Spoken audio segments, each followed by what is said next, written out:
चलिए हम देखते हैं पॉलिटी के एनसीईआरटी क्लास 7 के 9 चैप्टर है। चैप्टर के नाम है बाजार में एक कमीज। देखते हैं तो यह अध्याय हमें एक कमीज की कहानी बताता है और यह कहानी कपास के उत्पाद से प्रारंभ होती है और कमीज के बिकने पर खत्म हो जाती है। आइए देखें कि बाजारों की श्रृंखला कपास उगाने वाले सुपर बाजार में कमीज खरीदने वाले से कैसे जोड़ देती है और इस श्रृंखला में हर कड़ी के साथ खरीदना और बेचना जुड़ा होता है और क्या इससे सबको बराबर लाभ होता है या कुछ को दूसरे की अपेक्षा अधिक लाभ होती है। और हम यह पता लगाने का भी प्रयत्न करेंगे। तो देखते हैं कुरनूल में कपास उगाने वाली किसान की कहानी देखते हैं। तो स्वप्ना जो कुरनूल यानी आंध्र प्रदेश की एक छोटी किसान है और अपने छोटे से खेत में कपास उगाती है और कपास के पौधे पर आए डोरे पक रहे हैं और उनमें से कुछ चटक भी चुके हैं। इसलिए स्वप्ना रुई चुनने में व्यस्त है और डोरे जीने में रुई भरी है, एक साथ चटक कर नहीं खुलते और इसलिए रुई की फसल इकट्ठा करने के लिए कई दिन का समय लगता है। रुई एकत्र हो जाने के बाद स्वप्ना उसे अपने पति के साथ कुरनूल के कपास बाजार में न ले जाकर एक स्थानीय व्यापारी के पास ले जाती है और फसल की बोनी शुरू करने के साथ स्वप्ना ने व्यापारी से खेती करने के लिए बीज, खाद, कीटनाशक आदि खरीदने के लिए बहुत ज़्यादा ऊंची ब्याज दर पर 2500 रुपये कर्ज लिए थे और उस समय स्थानीय व्यापारी ने स्वप्ना को एक शर्त मानने के लिए सहमत कर लिया था कि उसने स्वप्ना से वादा करवा लिया था कि वह अपनी सारी रुई उसे ही बेचे। कपास की खेती में बहुत अधिक निवेश करने की जरूरत होती है, जैसे उर्वरक, कीटनाशक आदि, और इन पर किसानों को काफ़ी व्यय करना होता है और प्रायः छोटे किसानों को इन खर्चों की पूर्ति करने के लिए पैसा उधार लेना पड़ता है। व्यापारी के परिसर में उसके दो आदमी रुई के बोरे व्यापारी के परिसर में उसके 2 आदमी रुई के बोरे तोल रहे होते हैं। अब 1500 रुपये प्रति क्विंटल के हिसाब से रुई 6000 रुपये की हुई है और व्यापारी ने दी हुई ऋण का ब्याज के 3000 रुपये काट लिया है और स्वप्ना को 3000 रुपये दिया है। उसके बाद देखें तो स्वप्ना केवल 3000 रुपये। व्यापारी कहता है कि रुई बहुत सस्ती बिक रही है, बाजार में बहुत रुई आ गई है। स्वप्ना कहती है इस रुई को उगाने में मैंने 4 महीने तक तोड़ मेहनत की है और आप देखिए इस बार रुई कितनी बढ़िया और साफ है और इस बार मुझे बेहतर कीमत मिलने की उम्मीद थी। व्यापारी कहता है कि अम्मा मैं आपको वो अच्छी कीमत दे रहा हूँ, दूसरे व्यापारी इतनी भी नहीं देंगे और आपको मेरा विश्वास न हो तो कुरनूल के बाजार में जाकर पता लगा सकती है। स्वप्ना नाराज न हो और स्वप्ना कहती कि नाराज न हो, मैं भला आपसे कैसे संदेह कर सकती हूँ आप पर। और मैंने तो केवल उम्मीद की थी कि इस बार रुई की फसल में इतनी आमदनी हो जाएगी और कुछ महीनों का गुजारा हो जाएगा। यद्यपि स्वप्ना जानती है कि कपास कम से कम 1800 रुपये प्रति क्विंटल में बिकेंगे, लेकिन वह आगे बहस नहीं करेगी। व्यापारी गांव का शक्तिशाली आदमी है और किसानों को कर्जे के लिए उस पर निर्भर रहना पड़ता है, न केवल खेती के लिए वरन अन्य आवश्यकताओं के लिए, जैसे बीमारी, बच्चों की स्कूल की फीस आदि। फिर वर्ष में ऐसा समय भी आता है जब किसानों को कोई काम नहीं होता और कोई काम नहीं मिलता है और उनकी कोई आशे भी नहीं होता है, तो वो उस समय केवल ऋण लेकर ही जीवन निर्वाह करते हैं। और कपास को पैदावार करने की भी स्वप्ना की आय उस आय से बस थोड़ी ही ज़्यादा है जो वह मजदूरी करके जमा करती है। और उसके बाद ईडोर का कपड़ा बाजार देखें। तमिलनाडु में सप्ताह में 2 बार लगने वाले ईरोड का कपड़ा बाजार संसार के विशाल बाजारों में से एक है और इस बाजार में कई प्रकार का कपड़ा बेचे जाते हैं। आपस के गांवों में बुनकरों द्वारा बनाया गया कपास भी इस बाजार में बिकने के लिए आते हैं और बाहर के पास कपड़ा व्यापारियों के बाजार के पास कपड़ा व्यापारियों के कार्यालय हैं और जो इस कपड़े को खरीदते हैं और दक्षिण भारत के शहरों के अन्य व्यापारी भी इस बाजार से कपड़ा खरीदने आते हैं। बाजार के दिनों में आपको वे बुनकर भी मिलेंगे जो व्यापारियों के ऑर्डर के अनुसार कपड़ा बनाकर यहाँ लाते हैं और वे व्यापारी देश और विदेश के वस्त्र निर्माताओं और निर्यातकों के उनके ऑर्डर के अनुसार कपड़ा उपलब्ध कराते हैं। ये सूत खरीदते हैं और बुनकरों को निर्देश देते हैं कि उस प्रकार की कपड़ा तैयार किया जाना चाहिए। निम्नलिखित उदाहरण से हम देखेंगे कि कार्य कैसे होता है।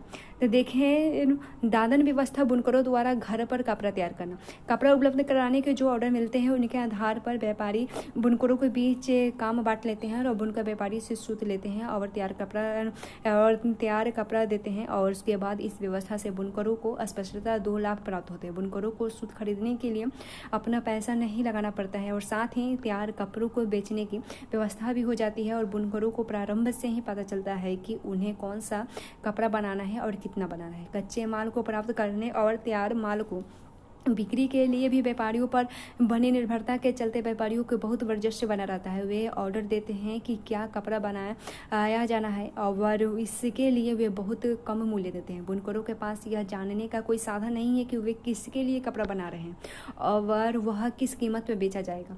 कपड़ा बाजार में व्यापारी यह कपड़ा पहनने के वस्त्र बनने के कारखानों को बेच देते हैं और इस तरह से बाजार का झुकाव व्यापारियों के हित में ही अधिक होती है। और बुनकर अपनी सारी जमा पूंजी लगाकर उच्च ब्याज दर पर ऋण लेकर करघे खरीदते हैं और एक करघे का मूल्य 20,000 रुपये है। इसीलिए छोटे बुनकर को जो भी 2 करघों के लिए लगभग 40,000 रुपये का निवेश करना पड़ता है और इन करघों पर केवल काम नहीं किया जा सकता। कपड़ा बनाने के लिए बुनकर और परिवार एक दूसरे वयस्क के सदस्यों को दिन में 12 घंटे तक काम करना पड़ता है। इस पूरे कार्य द्वारा वे महीने में लगभग 3500 रुपये का काम करते हैं। व्यापारी और बुनकरों के बीच की व्यवस्था दाधन व्यवस्था का एक उदाहरण है और जहां व्यापारी कच्चा माल देता है और उससे तैयार माल प्राप्त करता है। भारत के अनेक क्षेत्रों में कपड़ा बुनने के उद्योग में यह व्यवस्था प्रचलित है। यहाँ है कि ये बुनकर सहकारी संस्थाएं देखें। हमने देखा कि दादर व्यवस्था में व्यापारी बुनकरों को बहुत कम पैसा देते हैं। व्यापारियों के ऊपर निर्भरता को कम करने और बुनकरों की आमदनी बढ़ाने के लिए सहकारी व्यवस्था एक साधन है और एक सहकारी संस्था में लोग जिनके हित समान है इकट्ठे होकर परस्पर लाभ के लिए काम करते हैं। बुनकरों की सहकारी संस्था में बुनकर एक समूह बनाकर कुछ गतिविधियां सामूहिक रूप में करते हैं और वे सूती व्यापारी से सूत प्राप्त करते हैं और उसे बुनकरों में बांट देते हैं। सरकारी संस्था बिक्री का कार्य भी करती है और इस तरह व्यापारी की भूमिका समाप्त हो जाती है और बुनकरों के कपड़ों के उचित मूल्य प्राप्त होते हैं। कभी कभी सरकार उचित मूल्य पर सहकारी संस्थाओं से कपड़ा खरीद कर उनकी मदद करती है। जैसे कि तमिलनाडु में सरकार स्कूल में निःशुल्क गणवेश योजना चलाती है और सरकार इसके लिए पावर लूम बुनकरों की सहकारी संस्था से कपड़ा लेती है और इस तरह सरकार हस्तकरघा बुनकर सहकारी समिति से भी कपड़ा खरीदकर कोऑपरेटिव्स नामक दुकानों के माध्यम से बेचती है और आपने अपने शहर में शायद कहीं ऐसी दुकानों को देखा होगा। उसके बाद देखिए दिल्ली के निकट वस्त्र निर्यात करने का कारखाना देखें। तो ये रोड का व्यापारी बुनकरों द्वारा निर्मित कपड़ा दिल्ली के पास बनाए वस्त्र निर्यात करने का एक कारखाने को भेजता है और वस्त्र निर्यात करने वाली फैक्ट्री इसकी एक उपयोग कमीज बनाने के लिए करती है और ये कमीजें विदेशी खरीदारों को निर्यात की जाती है। कमीजों के विदेशी ग्राहक में अमेरिका और यूरोप के ऐसे व्यापारी व्यवसायी भी हैं जो स्टोर्स की श्रृंखला चलाते हैं और ये बड़े बड़े स्टोर्स के स्वामी केवल अपनी शर्तों पर ही व्यापार करते हैं। वे माल देने वाले से न्यूनतम मूल्य पर माल खरीदने की मांग करते हैं और साथ ही वे सामान की उच्चतर स्तर की गुणवत्ता और समय पर सामान देने की शर्तें भी रखते हैं और सामान जरा सा भी दोष युक्त होने पर या माल देने में जरा भी विलम्ब होने पर बड़ी सख्ती से निपटा जाता है और इसलिए निर्यातक इन शक्तिशाली ग्राहकों द्वारा निश्चित की गई शर्तों को भरसक पूरा करने की कोशिश करता है। ग्राहकों की ओर से इस प्रकार की बढ़ते दबाव के कारण वस्त्र निर्यात करने वाले कारखाने खर्चे में कटौती करने का प्रयत्न करते हैं और वे काम करने वालों को जहां तक संभव हो सके न्यूनतम मजदूरी देकर अधिकतम काम लेते हैं और इस तरह से वे अपना लाभ को बढ़ाते हैं और विदेशी ग्राहकों को भी सस्ते दामों पर वस्त्र देते हैं। और इम्पैक्स गारमेंट फैक्ट्री के में 70 कामगार हैं और उनमें से अधिकांश महिलाएं हैं और इनमें से अधिकतर कामगारों की अस्थायी रूप से काम पर लगाया जाता है। इसका आशय यह है कि जब भी फैक्ट्री मालिक को लगे कि कामगार की आवश्यकता नहीं है वह उसे जाने को कह सकता है। कामगारों की मजदूरी उनके कौशल के अनुसार तय की जाती है। काम करने वालों में अधिकतर वेतन दर्जी मिलती हैं और जो लगभग 3,000 रुपये प्रति माह होते हैं और स्त्रियों को सहायक के रूप में धागे काटने बटन टाकने और इस्त्री करने और पैकिंग करने के लिए काम पर रखा जाता है और इन कामों के लिए न्यूनतम मजदूरी दी जाती है। और संयुक्त राज्य अमेरिका में वह कमीज देखें जो बन के गया था तो संयुक्त राज्य अमेरिका के कपड़ों की एक बड़ी दुकान पर बहुत सी कमीजें प्रदर्शित की गई है और उनकी कीमत $26 रखी गई है, अर्थात हर कमीज $26 यानी 1200 रुपये में बेची गई। और यहाँ चित्र भी दिया गया है और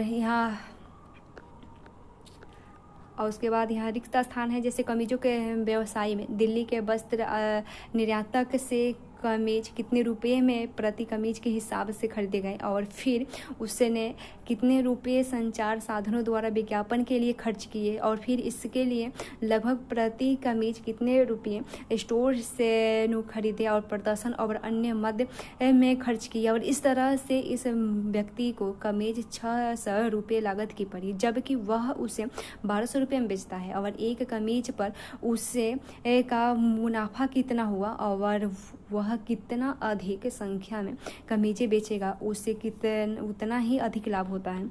और वस्त्र निर्यातक में 2 रुपये प्रति ही कमीज के हिसाब से कमीजों बेची गई। और कपड़ा और कमीज में लगने वाली अन्य कच्चे माल का मूल्य 70 रुपये प्रति कमीज के हिसाब से पड़ा। कामगारों की मजदूरी 15 रुपये प्रति कमीज और कार्यालय चलाने का खर्च 15 रुपये प्रति कमीज की दर से हुआ। और यहाँ क्या आप वस्त्र निर्यातक के प्रति कमीज पर लगने वाली लाभ की गणना कर सकते हैं। बाजार में लाभ कमाने वाली कौन है, देखें तो बाजारों की एक श्रृंखला रुई के उत्पादकता को सुपर मार्केटिंग के खरीदने से जोड़ा जाता है और इस श्रृंखला की हर कड़ी पर खरीदना और बेचना होता है। आइए फिर से याद करें कि वे कौन कौन से लोग थे जो खरीदने और बेचने के लिए इस प्रक्रिया में सम्मिलित थे। क्या उन सभी को समान रूप से लाभ हुआ या लाभ की मात्रा अलग अलग होने के लिए अलग अलग रही है। और कुछ लोगों ने बाजार में लाभ कमाया जबकि कुछ को खरीदने बेचने में कुछ खास लाभ नहीं हुआ और बहुत परिश्रम करने के बाद भी उन्होंने बहुत कम कमाया। क्या आप इस तालिका को भर सकते हैं यहाँ जो दिया गया है।